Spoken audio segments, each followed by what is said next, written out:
ថ្ងៃនេះថ្ងៃអាទិត្យបងប្អូនទាំងអស់គ្នាអើយអញ្ចឹងខ្ញុំអត់ធ្វើការទេឥឡូវព្រលឹមឡើងអត់មានអីញ៉ាំទេ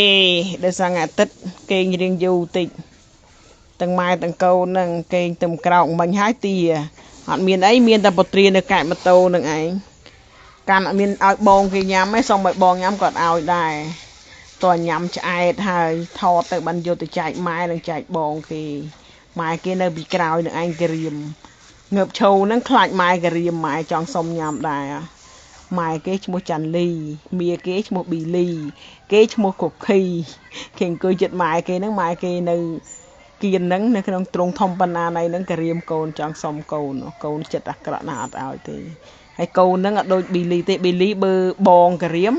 តម្លាក់ចោលទាំងអស់ប៉ុន្តែសម្រាប់ខុកខីវិញគេរៀមអីខ្លាចតែអត់ឲ្យទេគឺដឹងតែពីញ៉ាំហើយណាមួយពុត្រាឆឹងហ្នឹងគឺដល់ខែពុត្រាហ្នឹងគឺគាត់ចូលចិត្តតាំងពីតូចបង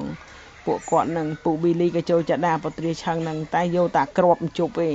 អាសបកអាអីហ្នឹងអត់ញ៉ាំទេញ៉ាំរោតែគ្រាប់ហើយជប់ដាក់គៀនមាត់ហ្នឹងជប់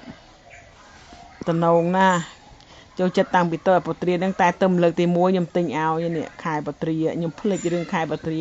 តែឃើញអ៊ំម៉ួយហ្នឹងគាត់លក់គាត់ស្រែកចាអេពុត្រាមានហើយមិនទិញឲ្យស្វាកែងស្វាចូលចិត្តអីចឹងក៏ទិញទុកកែម៉ូតូបងប្អូនហើយទុកចង់មកទឹកអត់ដឹងតែអត់ចេះខូចទេពុត្រាឆាំងហ្នឹងអត់ខូចទេតែពេលទឹមតបើកែម៉ូតូមើលយកស្គុតដាក់អីវ៉ាន់ឲ្យម៉ួយទៅបានឃើញអូនេះពុត្រាមកទិញឲ្យកូនអូយអបដ ாய் អរគុណច្រើនបងប្អូនអរ